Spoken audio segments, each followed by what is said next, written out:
now it gives me great pleasure to introduce David Edmonds to give the last lecture of the weekend.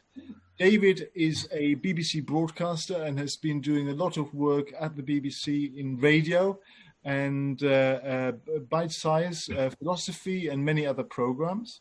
He's an accomplished and acclaimed author of various books, including Wittgenstein's Poker and his latest book, The Murder of Professor Schlick, The Rise and Fall of the Vienna Circle, which only came out last year. Now, David has kindly agreed to give people a 30% discount on the purchase of his book with a certain code, which I will actually put in the chat room for everybody who wants to buy the book. And so it is without further ado that I would like you to show your appreciation to David Edmonds to give a talk on the Vienna Circle. Over to you, David. Thank you very much, Andreas. It's an honor to be here. As Andreas mentioned, I'll be talking about the Vienna Circle today, and I'm the author of this book, The Murder of Professor Schlick, which, as Andreas said, came out last year. So I'm going to start with a very rare photo. I think every lecture should begin with a murder, and so I'm going to begin with a murder, and this is a murder scene. And I'm going to read a short section from the book which explains how this murder came about. It's Monday, June the 22nd, 1936. This is a year after the period, so it's a year after the period covered by the symposium, but as I say, I'm just going to read a very short passage. Just before 9 a.m., Professor Schlick left his own apartment in Prince Eugenstrasse. His habit before heading off to deliver a lecture was to prepare himself mentally by walking around the breakfast table. As usual, after leaving his apartment, the professor took tram D down the slope past the Belvedere Gardens, bathed in sunlight, towards the centre of Vienna. The trams were described in a contemporaneous account as highly efficient but suicidal looking. This particular route was short and direct. Schlick arrived about 9:15 a.m. Students in room 41 were already awaiting him. We can assume that, as usual, the lecture room would have been packed. Schlick walked up the grand staircase at the main university entrance, through the iron gate, down the hall, and turned right up the stairs to his destination. There he walked past his former student, Hans Nelbuck. It's hard to imagine that he did not notice him. Nelbuck rushed ahead of Schlick, turned round and fired straight at him, from barely a metre or two away. A witness heard him shout, "Now, you damn bastard, there you have it." The university administrator called the police on hearing the shots. It was too late. The founder of the Vienna Circle was dead. The court documents reveal that he was hit by 4 bullets. 2 had gone straight through the heart. Nelbuck was a schizophrenic. He was an extremely disturbed student who had been threatening Schlick for several years now. And he was convinced that Schlick was having an affair with another student, a female student, whom Nelbuck himself rather fancied. Now, this may or may not have been true. Some newspapers reported the facts in a fairly straight way, but others did not. And in one paper, there was an article by a Professor Dr. Austriacus, and it was a long article, but here's one quote. He wrote that the bullet that had killed Schlick was not guided by the logic of some lunatic looking for a victim, but rather by the logic of a soul deprived of its meaning of life. So what interested me was the way that the newspapers interpret this killing not as a killing by a deranged individual, but as a political act. The Austro-fascists, as you will know, were in government at the time and were opponents of Schlick and opponents of the Vienna Circle and of logical empiricism. And Schlick's murder in June 1936 was effectively the end of the Vienna Circle. And yet for most of the 1920s, logical empiricism had been the most fashionable movement in philosophy, not in Vienna, not in Europe, but in the world. And so I guess one of the questions that interested me was, why was it so fashionable? But also, why was the Vienna Circle seen as a threat to the right, to Austro-fascism, later to Nazism, but to all political opinion on the right? What was so threatening about the philosophical views of logical empiricism? I should explain a bit about my personal interest in this. As Andreas said, about 20 years ago, I wrote a book called Wittgenstein's Poker. And this was about a fight between Karl Popper and Ludwig Wittgenstein, and it took place in October 1946, so post-World War II. And it involved Popper giving a talk in Cambridge and Wittgenstein waving a poker at him and threatening him. And there were various accounts of what happened at that meeting. And the book is an account of those 10 minutes. So it's a whole book based on those 10 minutes. But we came to believe that behind the animosity between Wittgenstein and Popper was Vienna.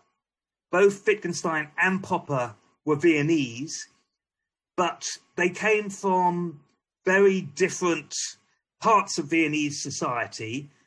Wittgenstein was one of the richest people in Austria. His father, Karl Wittgenstein, had been a moving force in the Austro-Hungarian Industrial Revolution and couldn't have been harmed by the inflation and the depression, remained extraordinarily wealthy, whereas Karl Popper was middle class. His parents' savings had been destroyed by the hyperinflation of the 1920s. So, and they were both peripheral figures to the Vienna Circle. So that was the beginning of my interest in the Vienna Circle. It was through Popper and Wittgenstein. But the first philosophical book I ever read in my life, which I read when I was about 18, was a book which some of you will know called Language, Truth and Logic by Freddie Eyre. And it was a polemical book. It was a fantastic book for a teenager, a brilliant introduction to philosophy. Freddie Eyre came to repudiate it later on. But for a youngster, it's a very exciting read.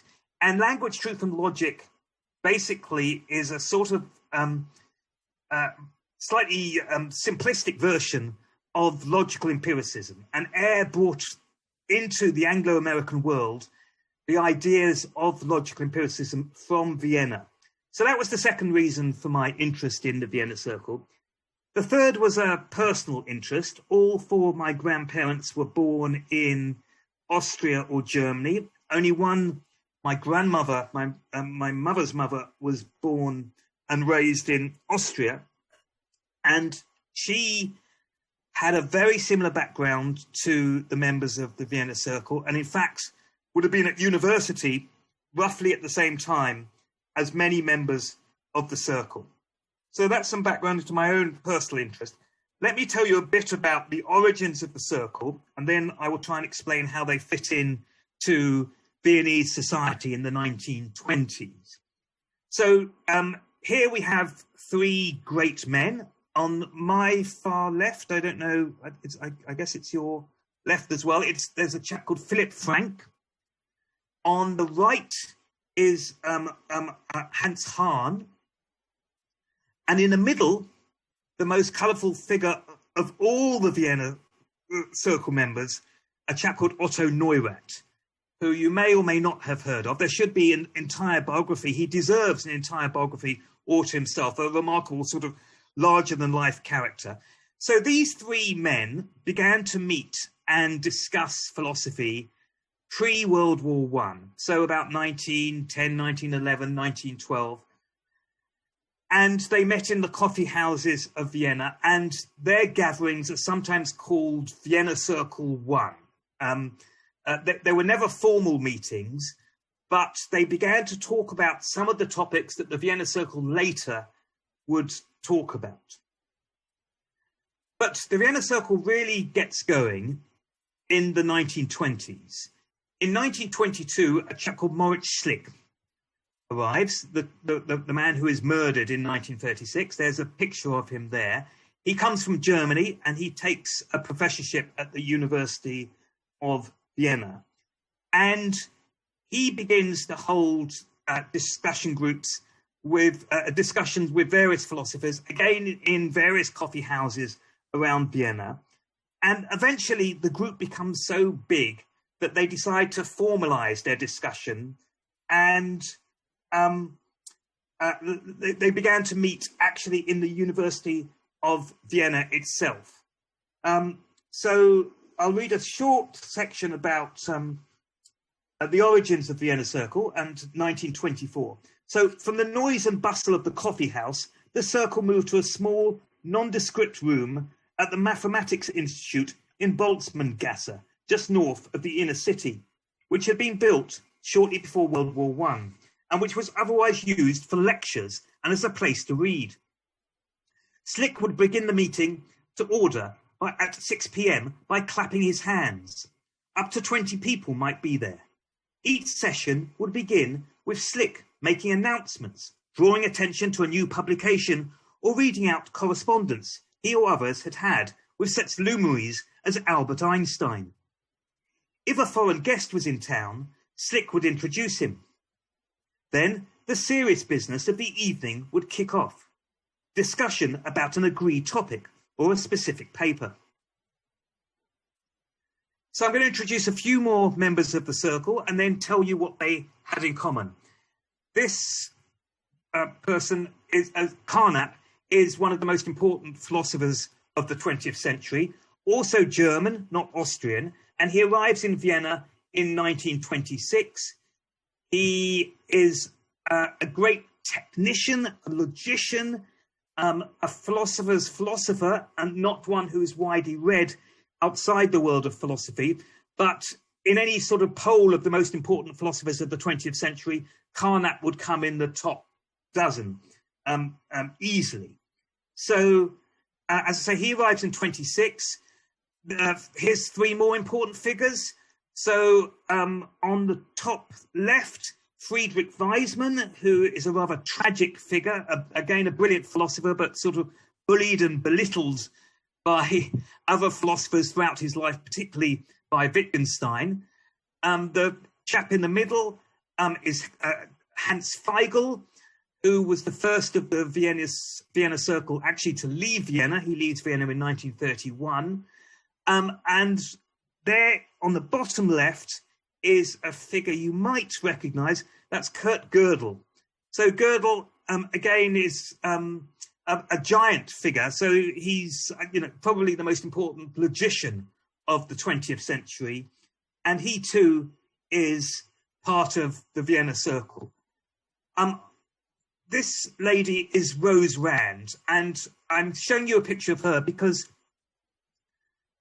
the Vienna Circle was unusual in that it had several female members.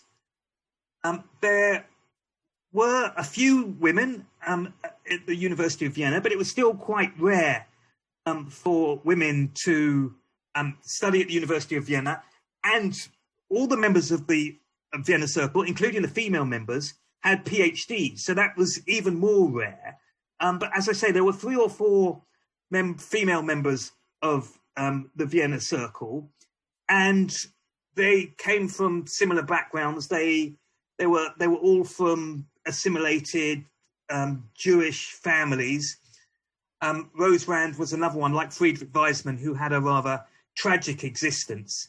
But she's there to show that it wasn't entirely a male grouping. And here's somebody I mentioned earlier, A.J. Ayer.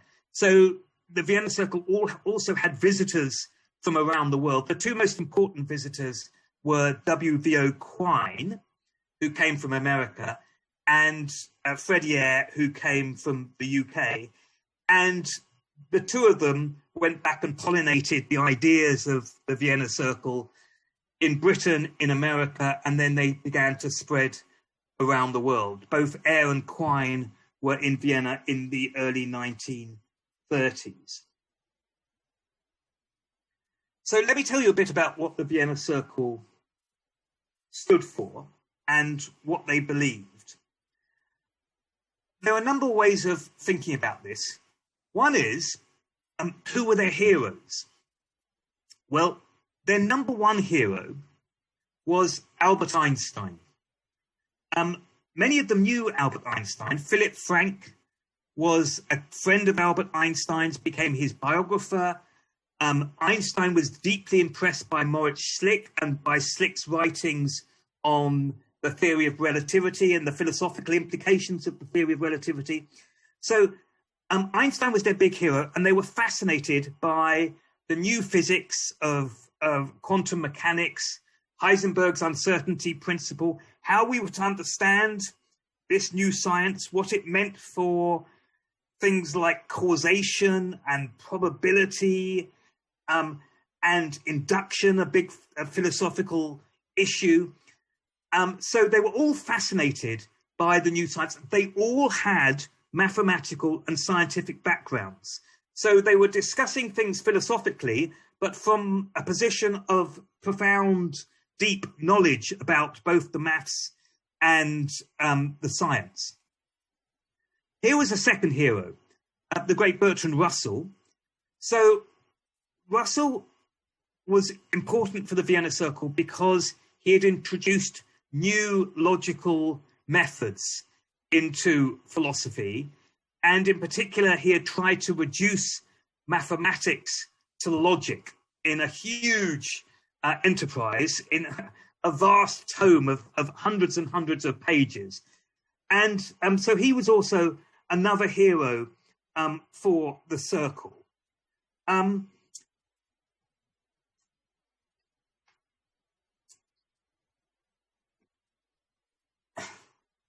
What did the logical empiricists believe?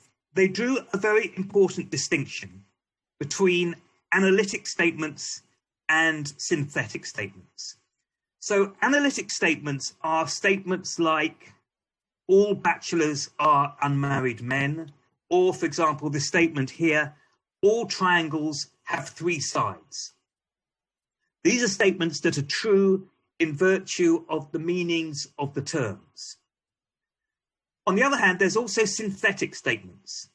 These are statements that you can only determine whether or not they're true by going out into the world and by examining the world. So a classic synthetic statement is water boils at 100 degrees centigrade.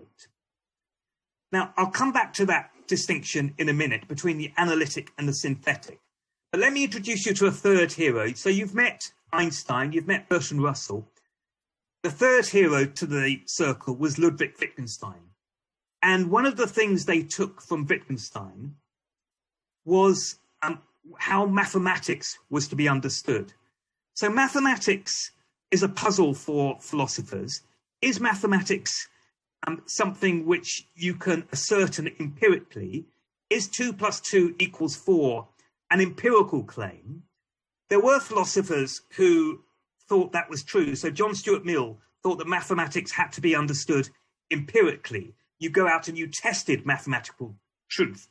But that didn't seem to be right, because it seems like you can work out mathematics from your armchair. You don't need to know that if you have 2 oranges and another 2 pieces of apple, you'll end up with 4 pieces of fruit. It seems like you can work that out from the armchair. And Ludwig Wittgenstein's big claim was that mathematical claims were like tautologies. They were like all triangles have 3 sides, or all bachelors are unmarried men. So that was the great insight they took from Wittgenstein. Wittgenstein had published his work, the Tractatus Logico-Philosophicus. It had come out in 1921. And the Circle was so obsessed with this book that they read it not once, but twice. And they went through it line by line by line. There's something else they took from Wittgenstein. So the first was that mathematical truths are tautologies. They are analytic truths. And the second thing they took from Wittgenstein was the so-called verification principle. So this is the crucial claim of the logical empiricists. And it goes something like this. If a statement is neither analytically true nor synthetically testable, it is literally meaningless. So if a statement is not of the form all bachelors are unmarried men, or all triangles have three sides, or is not of the form water boils at 100 degrees centigrade, it is literally meaningless. So let me give you an example of what they said was a meaningless statement. So if I say Klimt was a superior painter to Schiele, or if I claim that Mahler was a greater musician than Brahms, these are meaningless statements. They're meaningless statements because they're not true analytically. They're not true by definition. It's not true that Mahler is a better musician than Brahms by definition. But nor can you go out and test it.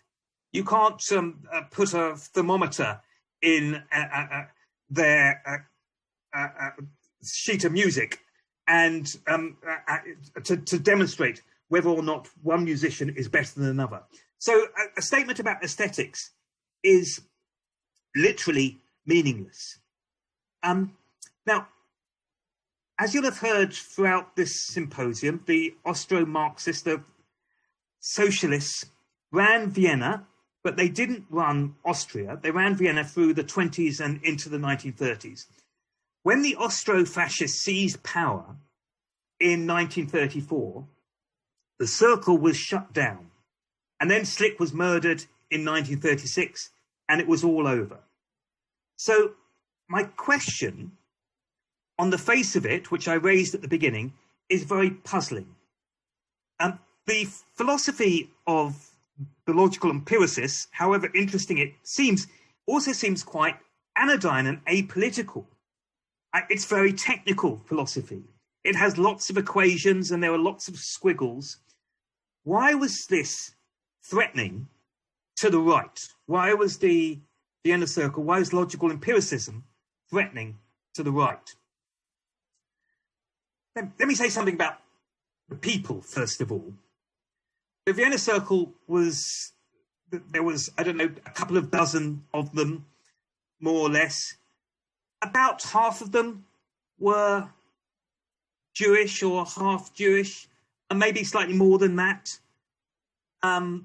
Sometimes it was complicated. So Karl Popper, who was never a member of the Circle, but was on the fringes of the Circle, his parents had converted to Protestantism, but that wasn't going to save Karl Popper. His career was blighted by anti-Semitism, even though he never regarded himself as Jewish.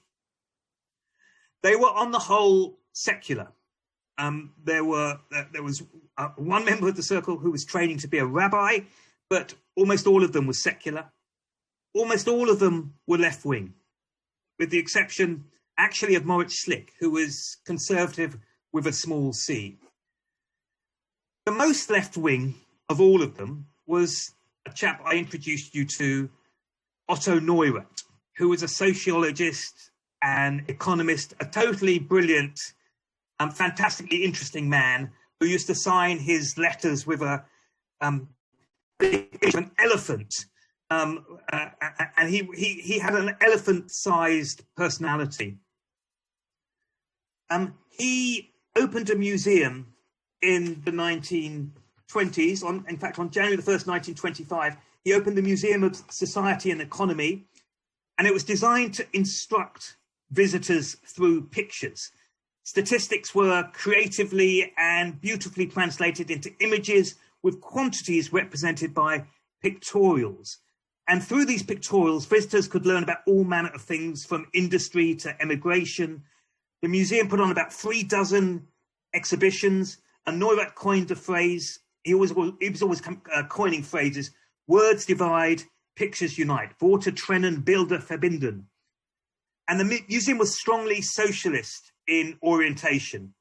And it was designed to educate working class people, and it aimed to politicize them at a time when there was a serious problem of illiteracy. The numbers themselves was as accurate as the museum could establish, but the choice of which numbers to display was inevitably political, and elements on the right thought that Neurath was a propagandist. You can see there were thousands of these diagrams. You can see this one on the right is how many people were getting married in Germany out of 10,000 people. So Neurath and many of the other members of the circle were also involved in the adult education system. This was a socialist-inspired movement. They weren't entirely altruistic. I mean, some of them were struggling for money, and this was a way to supplement their income. But nonetheless, they were broadly socialist in inclination. Oh, hello. Now, my slides have gone. Very strange. Okay, I'm terribly sorry. My slides have gone. So to really understand the circle, one must also acknowledge how it sits within the modernist movement. The circle was profoundly influenced by modernism. There were both personal and intellectual links with modernism.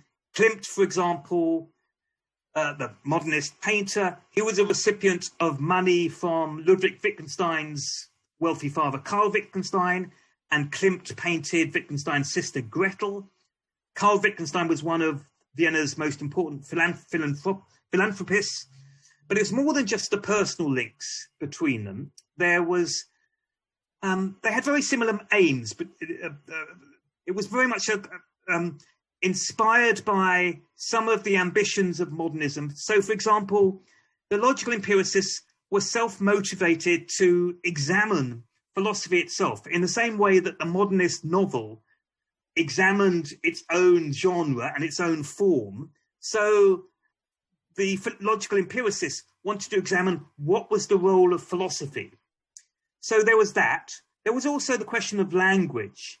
They were very much believed, like Karl Kraus, they believed in language which was clear, which was stripped of all embellishment. They can be seen as trying to pursue an embellishment-free language in which every element expressed the logic of language and thereby the world, unlike ordinary language, which obscures its structure somehow. And finally, there was architecture. So just as modernist architecture wants to strip buildings of unnecessary ornaments, so the circle wanted to do the same with philosophy. Carnap's classic book was called The Logical Structure of the World, and it has a bottom-up architecture to it. And that's true also of Wittgenstein's Tractatus Logico-Philosophicus. Wittgenstein and the Viennese architect Adolf Loos were good friends, very well acquainted, and they recognized in each other, they were sort of kindred spirits. For his sister Hermine's 50th birthday, Wittgenstein presented her with a signed copy of a Loos book, and Loos once said to Wittgenstein, "You are me." So the final link between the logical empiricists and modernism was psychoanalysis. And this was, again, an intriguing link. So many of the circle were psychoanalyzed, but they had a quite slightly kind of schizophrenic relationship with psychoanalysis. There was the question of how psychoanalysis fitted into their scheme of things. Was it, for example, a science? Did it make testable claims that could be verified? And there was a big dispute within logical empiricism about whether psychoanalysis should be treated as science. If a psychoanalyst said that you feel a particular way because your mother beat you when you were a youngster, how would you show whether or not this claim was true? So I've explained why, much of why the Vienna Circle and the logical empiricists were seen as so threatening to the right. There's one final part of the puzzle, which is perhaps the most important part of the puzzle, which is that the logical empiricists were anti-metaphysics. And that's the central reason why the far right disliked them and distrusted them and feared them so much. What did that mean? Well, I said earlier that the logical empiricists said that statements like Mahler is a better musician than Brahms, statements like that were meaningless because they couldn't be verified and they weren't true by their concepts alone. So they were literally meaningless. But if that was true about aesthetics, it was also true about theology. It was true about statements about God. And of course, the right drew its support base from the Catholic heartlands. So that was seen as deeply threatening. The logical empiricists also attacked the romanticism of the appeal of a Heimat, the mystical bond between a group and the soil. So much of the appeal of the right was deliberately and unashamedly anti-rational, and magic and sentiment were privileged over experience and reason, and the logical empiricists opposed all of that. In the 1920s and 1930s, there was a further development of the idea of a folk, of a folkish ideology, which acted as a kind of balm against individualist anxiety by stressing the group, the race, the people, das Volk. And there were the individuals, and then there was the set of individuals. And it was the set of individuals that was to be understood as something more, something greater than the constituent parts of the group. And the logical empiricists thought this was completely unscientific. It was a kind of metaphysical claim which had no basis in the empirical world. And so they were pretty rude about that as well. So all of this, all of the above, that was all dismissed by the logical circle as total hogwash. So that then is the final piece in the puzzle about why there was so much hostility to the circle, and explains why when Professor Schlick was shot, this was heralded as a welcome political deed rather than an individual mad act from a seriously disturbed student. And I will stop there so that there's chance to ask questions. I'm sorry that can you hear me? I'm very sorry that my slides failed. No, that's absolutely fine. I think we all got the gist of what followed after the last slide. So thank you very much indeed, David, for an excellent summary of the Vienna Circle and their beliefs and their methods of arriving at verification and falsification. So maybe we can all unmute ourselves and give David a big round of applause for his presentation.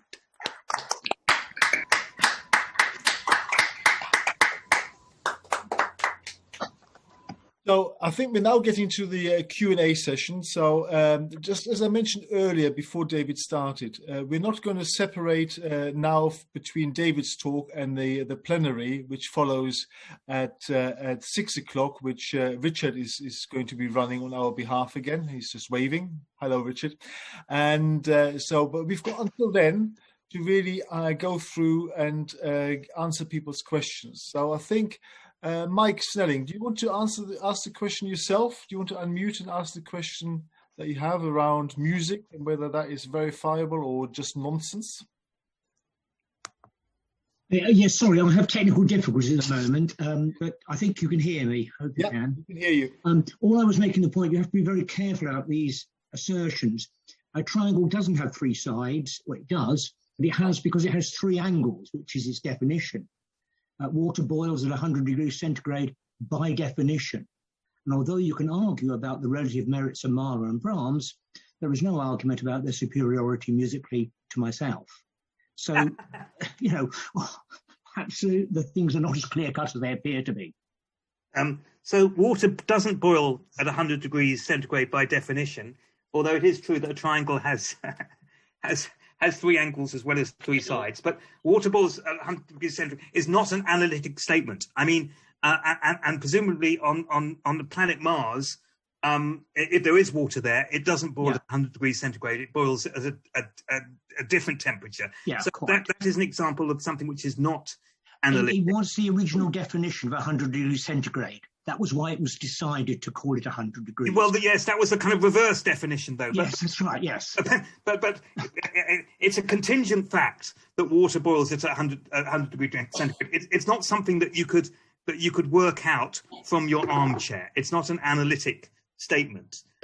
So as to your point about music, well, they certainly would put aesthetic claims about music into the same basket as claims about art. What you say about Mahler and you, or Beethoven and Lady Gaga, well, I wouldn't disagree with your musical claim that they probably are better musicians than you, although I've never heard you play a musical instrument. I don't need to denigrate you without hearing that, but I suspect they are better musicians than you. But the Circle did literally think that was a meaningless claim. So they would be able to say many people prefer Mahler to you, and almost everyone believes that Mahler is a better musician than you. That claim makes perfect sense. That can be tested. You can do a little survey. But that Mahler was a greater musician than you, they would reject, even though obviously it seems to be, it might seem to everybody to be obviously true that claim is true. But they regarded that as a meaningless claim. They had a big problem with politics and with ethics because they made the same claim about morality. So just as aesthetic claims were meaningless in their view, and just as theological claims of the form God believes X or God believes Y, that too is meaningless. So that was also true of ethical claims of the kind such as murder is wrong. That's a claim, that's a statement which is neither analytically the case nor can it be synthetically tested. It's not something you can test, like water boils at 100 degrees centigrade. So it was meaningless. So they had to find a way of trying to absorb. They didn't want to be completely amoral. They had to try and find a way of trying to absorb ethics into their worldview. And again, one way they did that was to become sort of utilitarian and to say that what was good was what made people happy. I mean, very crudely put, but I mean that's one way you could turn ethics into something empirical. So Neurath and one or two of the others had utilitarian instincts, so they believed that what one should do is that which was best for people, which is something that one could measure in terms of whatever it was, surveys about people's happiness or whatever. But ethics was something like aesthetics and like theology that they wanted to exclude from the meaningful. Okay, thank you very much for that, David. I actually even take umbrage with the fact that a triangle has got three angles. And a triangle has got three interior angles and three exterior angles. Oh, well, there you go. You've got to get it right. But you can make it work analytically. Yes. I think I prefer your three lines. I think that's more accurate. Yeah, three connecting lines, right. There we go. But without splitting hairs, we go on to the next question, which is from Joe. Who are the main inheritors of the logical empiricists today? Well, that's a very good question. I've seen Arif on who signed in, so Arif can jump into this as well. So many of the ideas of logical empiricism have been rejected.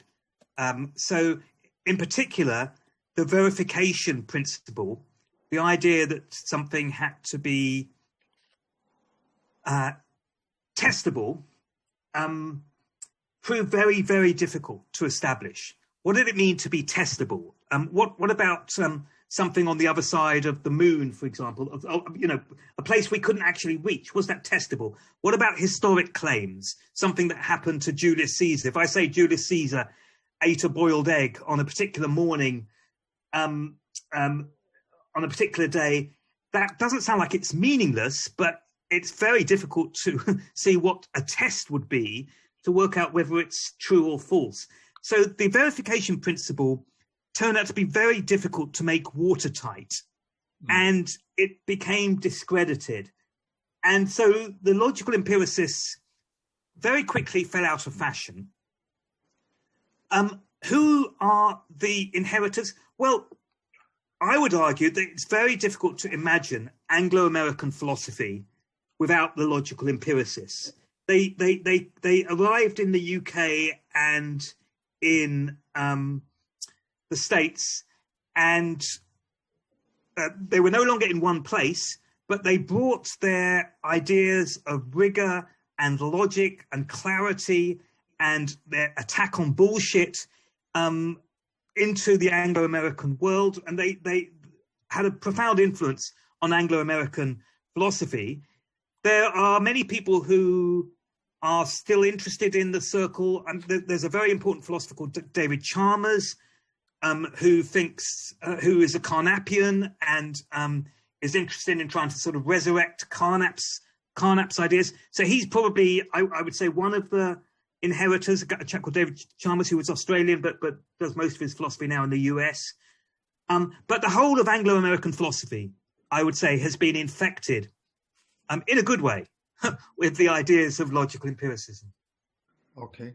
Arif, do you have anything to add to that before we go on to the next question? Yeah, thanks very much. Yeah, of course, I completely agree with everything David says about that. I guess I want to emphasize a couple of things. So one thing is, as David says, the most important legacy of logical empiricism is its spirit. And the spirit of analytic philosophy is to have no time and patience with bullshit, or with long made-up expressions that don't mean anything, or with the pretense that you find in many other humanities subjects of having technical knowledge where really it's just Derrida-style crap. Okay, and that applies to any academic working in philosophy who actually, is worthy of that tradition.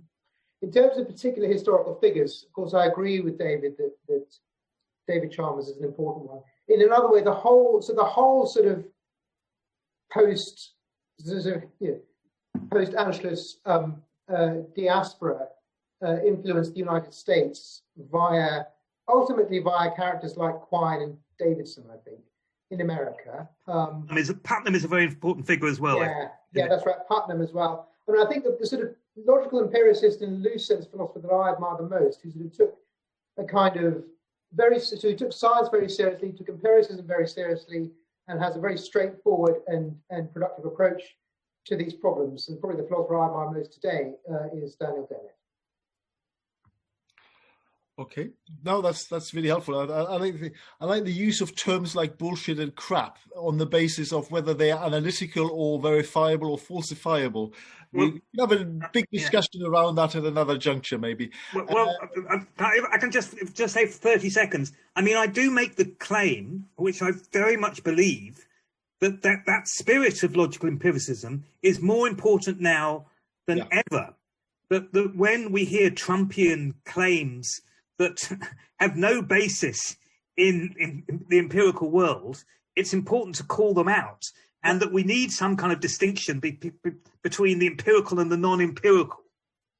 Yeah, well, I think this is absolutely right, spot on, and I think Maria is actually making the same point in the chat room. I'm not sure is it he or she asked, can you reflect on modern politics as as in the increasingly acceptable fake news versus the politics of the 1920s onwards. I ask this so as to reflect on the current day with the views on the Vienna Circle, i.e. what would they think of many of the things modern? Yeah, I mean, there's a philosopher called Harry Frankfurt. I think it was, Arif uses the word bullshit, which is not a phrase, I think, that had a Viennese translation in the 1920s and 1930s. And bullshit is very different from lying, and it's very different from bad science. So the Nazis, I guess, and the fascists, well, they drew on bad science, and they drew on propaganda and lying. Bullshit, which is something we've learning to become accustomed to more recently, is when you you just simply don't care about whether something is true or not. And you know, I think specifically the Circle didn't have very much to say about that. They were more interested in things like astrology, and as I mentioned, psychoanalysis, and people who made great claims to be scientific, but they weren't. So there was a big dispute between them about the extent to which Marxism was scientific. And Otto Neurath, of course, himself was a Marxist and thought that it was scientific. And the person who regarded himself as the lead opponent to logical empiricism in a rather self-aggrandizing way, Karl Popper, thought that Marx wasn't scientific. And the reason he thought that was he had a slightly different conception of science. He thought that scientific statements had to be falsifiable, not verifiable. Yep. It was more important that things could be disproved rather than they could be proved. The reason for that was that you could never prove that all swans are white. You could only prove that at least one swan wasn't white. So statements have to be of the form: can you show that they are? Can you come up with one instance to show that that it's not correct? And Popper thought that Marxism failed this test because, well, Marx himself offered predictions and they were falsified. He said that the revolution would occur in the most developed industrialized world, and it didn't. The revolution came about, first of all, in Russia. This looked like it falsified Marxism. But the neo-Marxists just came along and they do what most people do now when their theory is rejected. They reframe their theory, and they said, "Oh, well, the reason it took place in Russia was because of these special circumstances." Popper said, "Well, you can do that, but that means that you can't count Marxism as a science. If that's the game you're going to play, if those are the tricks you're going to play." You no longer have the right to call Marxism science. If it really is science, it's got to offer predictions and they've got to be falsifiable. I think that's relevant for today as well. That I mean, again, just as the verification principle has been difficult to establish, so the falsification principle is very difficult to establish.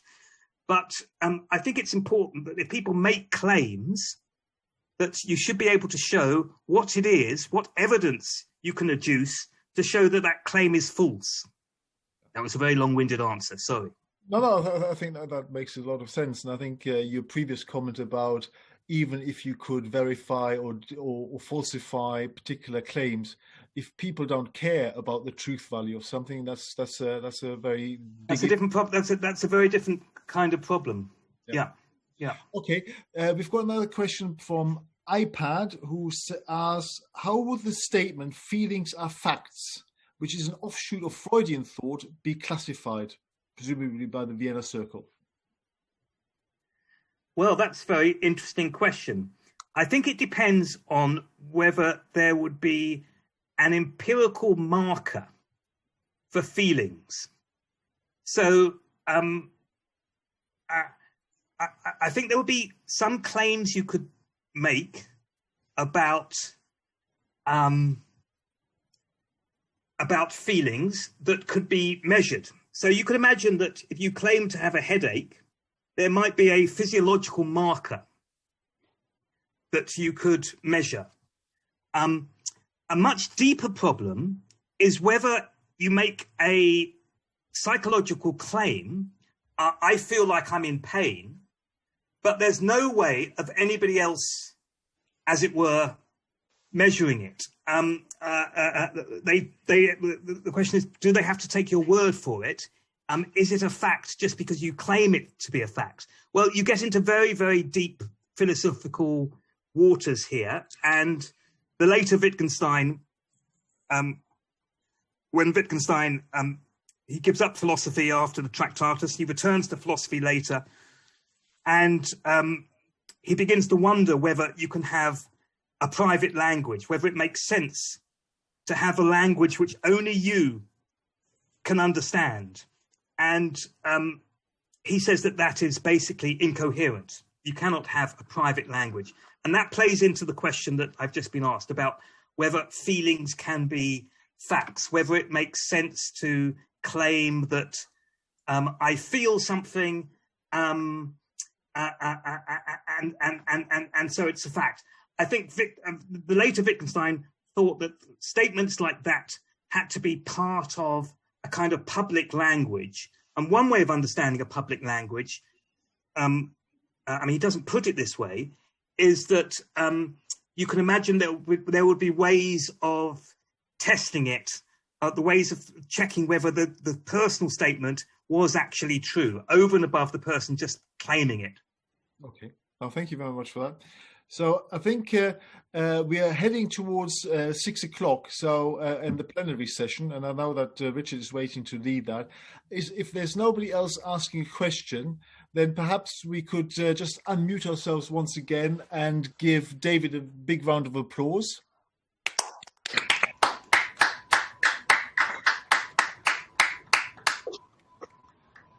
Now, unfortunately, David is not able to join us for the plenary session, but thank you very much for your presentation. It's very interesting. It's really not many people have much experience and knowledge of the Vienna Circle, so it's been really helpful to actually bring people's knowledge up in terms of what the individuals of the circle were like, and also what not just their philosophy, but their politics were. So thank you very much for that.